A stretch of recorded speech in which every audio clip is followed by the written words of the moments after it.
My name is Angel Gil Orrios. I'm the Artistic Executive Director of the Thalia Hispanic Theater in Queens. We're in Sunnyside in the 26th District of Council Member Jimmy Van Bramer. And together with other 7 Hispanic groups, 8 actually, we are part of the Alliance of Teatros Latinos New York. There are 7 more in Manhattan and 1 more in the Bronx. We produce world premieres and American premieres of the best writers and composers of Spain, Latin America, and the Hispanics in the US.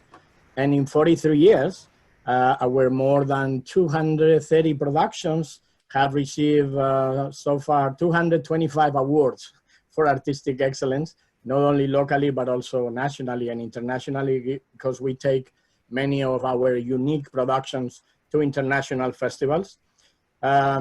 We were at Thalia really, deep impact for this from this coronavirus, because 80% of our staff, including me, and artists, got the virus, and actually we lost our great chairman of the board of directors, Francisco Fuertes, and some of the artists of our latest production that we had to close the following day of our world premiere on March 14th.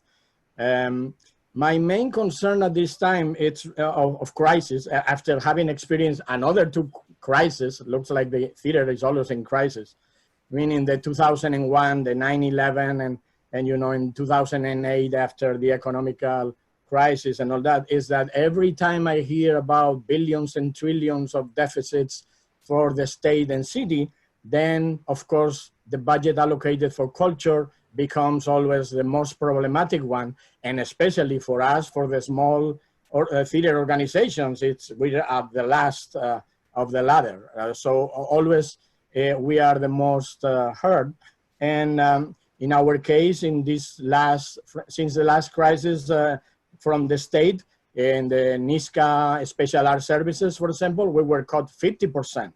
And my main concern now, because next month it's gonna be approved the budget for culture for the city of New York, is that what can affect us for the whole next season, starting right in July.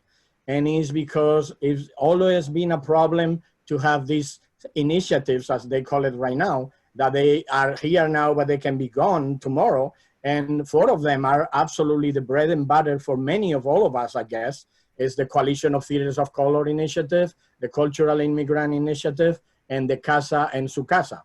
So those 4, precisely because they are initiatives and therefore are not budget items, are usually the ones that, unless our council members really fight for them, and please do that. I know our council member, Jimmy Van Bramer, really pushed very hard for it. So I think it's very important that those can stay in place and are not the first ones cut, as usually happens. And in terms of the state, as we've been having these great assembly members and senators, please fight more for the, the NISCA budgets. I don't know what's going on, because, for us, for example, special art services, it's one of those things that had to do with theaters of color and small organizations of 99 seats. And I don't know why every time there is something, we are the first ones cut. They could start cutting CIGs, better, and instead the ones for us, because they have huge budgets, and yes, of course, it's important for them to have a cut. But for them, it's a little cut, like a cut in here. For us, could be a cut of the head completely. So that's my main concern.